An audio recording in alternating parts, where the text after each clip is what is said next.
বাংলাদেশে আমি ফার্স্টে কলকাতায় জিডি করেছিলাম, সেটা ওয়েস্ট বেঙ্গল পুলিশের আন্ডারে জিডি হয়েছিল, জেনারেল ডায়েরি।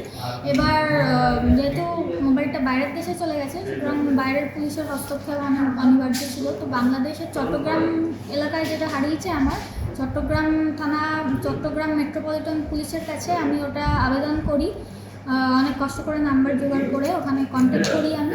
তো ওখান থেকে খুবই এমার্জেন্সি হিসেবে আমাকে প্রাধান্য দেওয়া হয় এই ঘটনাটা, এবং ওখান থেকে আমাকে রেসপন্স করে। এবার ওখানের পুলিশ টিম, একজন গোয়েন্দা ও ক্রাইম বিভাগের একজন SI মোহাম্মদ রবিউল ইসলাম, ওনাকে অ্যালোকেট করেন আমার এই বিষয়টার জন্য উদ্ধার কার্যে, এবং উনি আলটিমেটলি আমার ফোনটা উদ্ধার করেন। এবং এর মাঝে যে এতগুলো, এপ্রিল মাসে আমার ফোনটা হারিয়েছিল, তো এতগুলো মাস আমি প্রত্যেক দিন রাত যখনই লোকেশন পেতাম, ফোনটা নেটের সঙ্গে কানেক্ট হতো, যে জায়গায় আমি লোকেশন পেতাম, যে টাইমে সব আমি আপডেট দিতাম, ইভেন লংটিউড ল্যাটিটিউড সমস্ত কিছুই আমি এগুলো আপডেট দিতাম। তো ফাইনালি ওটা রেস্কিউ করা গেছে এবং ওটা স্যাটারডে আমার হাতে এসে পৌঁছেছে।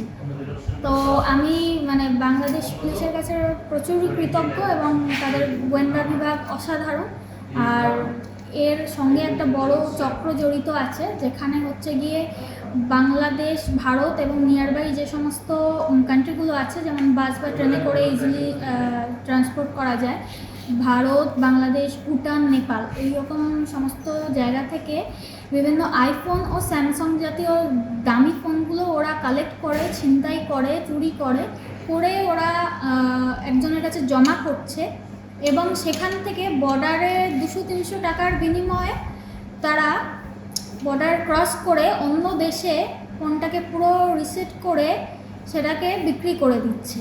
যেমন আমার ফোনটাও হতে হতে বেঁচে গেছে। ওরা এরকম যে চক্র ধরা পড়েছে, 50,000 একটা টাকার আইফোন যদি পায় ওরা, সেটার পাসকোড, জানেন আইফোনের পাসকোড খুলতে পারা খুবই ডিফিকাল্ট, কিন্তু ওরা সেটাও 10,000 টাকায় খুলে নিচ্ছে। একটা মোবাইলের পিছনে চার্জ করছে 10,000, 15,000 এরকম।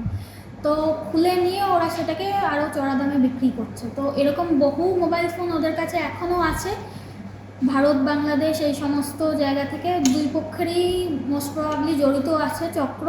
তো এটা যদি নিষ্পত্তি হয়, আমি খুবই গ্রেটফুল হব, এবং অন্যান্যরাও যারা এর ধান্দায়, এদের চক্রান্তের শিকার হয়েছে, তারাও আশা করি অনেক সুফল পাবে। কলকাতার মহেশতলা থানার আন্ডারে জিঞ্জিরা বাজার, ওখানের যে ফ্লাইওভারটা আছে, ওখানের 52 নম্বর পিলারের কাছ থেকে ফোনটা আমার হাত থেকে নিয়ে পালিয়ে গেছে।